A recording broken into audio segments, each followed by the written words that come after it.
Terima kasih Datuk Yang di-Pertua.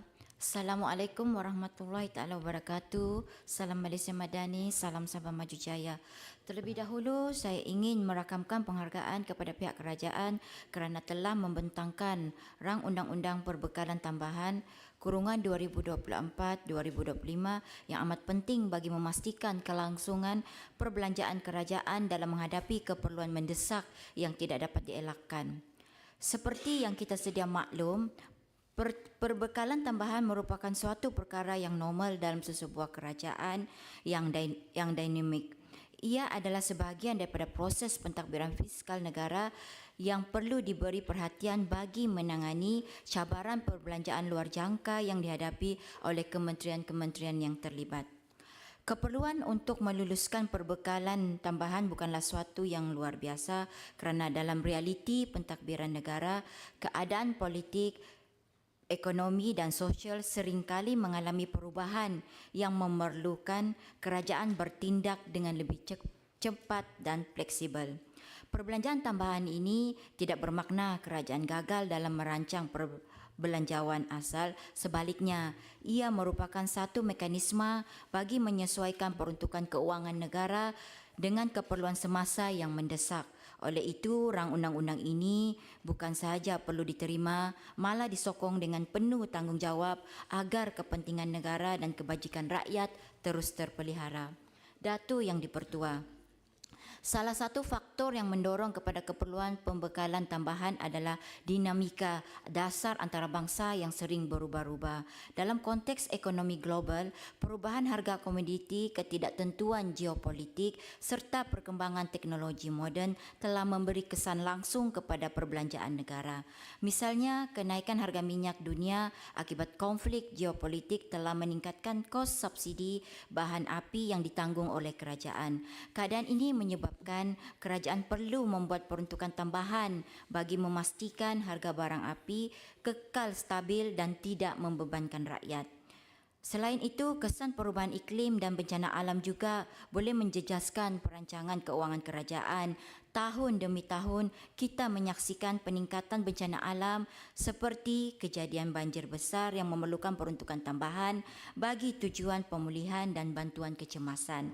Ketidakstabilan ekonomi global yang berpunca daripada faktor luar seperti kenaikan kadar faedah oleh Bank Pusat utama dunia turut memberi tekanan kepada ekonomi negara dan menjejaskan hasil kerajaan. Oleh itu, perbekalan tambahan diperlukan sebagai langkah tindak balas bagi memastikan negara mampu menghadapi cabaran luar yang tidak dijangka. Datuk Yang di-Pertua, saya ingin menzahirkan sokongan penuh terhadap perbelanjaan tambahan bagi tujuan subsidi dan kebajikan rakyat. Kita sedia maklum bahawa dalam situasi ekonomi yang begitu mencabar, kerajaan perlu memastikan rakyat terus mendapat bantuan dan perlindungan daripada desakan tekanan kos sara hidup yang semakin meningkat. Salah satu kementerian yang memerlukan peruntukan tambahan adalah Kementerian Perdagangan Dalam Negeri dan Kos Sara Hidup, yang memerlukan lebih RM1 bilion bagi menampung subsidi dan inisiatif lain untuk kepentingan rakyat. Sebagai contoh, subsidi bagi barangan keperluan asas seperti minyak masak, gula dan tepung memerlukan tambahan peruntukan bagi memastikan harga barangan ini kekal stabil. Ini penting bagi mengelakkan inflasi yang boleh memberi kesan langsung kepada rakyat, terutamanya kepada golongan B40 dan M40. Selain itu, subsidi bagi perkhidmatan asas seperti bekalan air dan elektrik juga memerlukan perhatian, lebih-lebih lagi penduduk di kawasan luar bandar yang masih bergantung kepada bantuan kerajaan. Selain subsidi, inisiatif bantuan tunai kepada rakyat seperti sumbangan tunai rahmah STR juga perlu diperkukuhkan dengan tambahan peruntukan agar lebih ramai rakyat yang layak mendapat manfaat. Dengan kenaikan kos sara hidup yang ketara, kerajaan perlu memastikan bantuan ini bersifat inklusif dan mencukupi untuk meringankan beban kewangan rakyat. Oleh itu, saya menyeru agar perbekalan tambahan ini diluluskan dengan sebaiknya demi kesejahteraan rakyat Malaysia. Datuk Yang di-Pertua, selain aspek kebajikan, saya ingin juga menyentuh mengenai kepentingan perbekalan tambahan bagi sektor pendidikan yang melibatkan Kementerian Pendidikan Malaysia (KPM) dan Kementerian Pengajian Tinggi (KPT). Pendidikan merupakan asas kepada pembangunan negara dan perbelanjaan dalam sektor ini tidak seharusnya dikompromi. Salah satu keperluan utama dalam pendidikan ialah peningkatan kualiti infrastruktur sekolah dan institusi pengajian tinggi. Kita tidak boleh menafikan bahawa masih banyak sekolah terutamanya di kawasan luar bandar yang memerlukan peruntukan tambahan untuk membaik pulih bangunan usang. Menyediakan kemudahan pembelajaran moden serta meningkatkan akses kepada teknologi digital dalam pendidikan. Dengan adanya peruntukan tambahan, usaha untuk mendigitalkan sistem pendidikan negara dapat dipercepatkan sekaligus memastikan pelajar di bandar maupun di luar bandar mendapat akses pendidikan yang setara. Selain itu, universiti awam juga memerlukan tambahan peruntukan bagi membiayai penyelidikan, pembangunan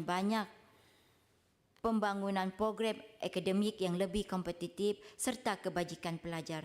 Penambahan dana kepada universiti membolehkan institusi pengajian tinggi negara mampu bersaing di peringkat global dan menarik lebih ramai pelajar serta tenaga akademik berkualiti ke negara ini. Datuk Yang di-Pertua, saya ingin juga menegaskan bahawa kepentingan bantuan keuangan kepada pelajar seperti beasiswa dan pinjaman pendidikan yang memerlukan tambahan peruntukan agar lebih ramai pelajar berpeluang melanjutkan pengajian tanpa menghadapi kekangan keuangan. Dalam era ekonomi yang semakin mencabar, kita tidak boleh membiarkan pelajar daripada keluarga yang kurang berkemampuan tercicir hanya kerana kesempitan keuangan. Oleh itu, saya menyokong penuh agar perbekalan tambahan bagi sektor pendidikan ini diluluskan demi masa depan anak bangsa kita. Datuk Yang di-Pertua, setelah meneliti keperluan-keperluan yang dibentangkan, saya dengan penuh tanggungjawab menyokong rang undang-undang perbekalan tambahan dalam kurungan 2024-2025 ini. Perbekalan tambahan ini bukan sekadar satu angka dalam belanjawan negara, tetapi ia membawa makna yang besar dalam memastikan kerajaan agar dapat terus menunaikan tanggungjawab kepada rakyat dengan lebih berkesan. Perbelanjaan tambahan ini merupakan salah satu langkah proaktif bagi memastikan kesejahteraan rakyat terus terpelihara, sektor ekonomi terus berkembang dan pendidikan negara terus diperkukuhkan. Ia juga membuktikan bahawa kerajaan sentiasa peka terhadap cabaran semasa serta bersedia untuk bertindak dengan lebih pantas dalam memastikan keperluan negara dipenuhi. Maka dengan itu, saya menyeru agar semua yang berhormat di dalam Dewan ini memberikan sokongan penuh kepada rang undang-undang ini kerana pada akhirnya ia adalah demi kepentingan rakyat dan pembangunan negara yang kita cintai. Sekian, terima kasih. Terima kasih YB. Sekarang saya jemput Datuk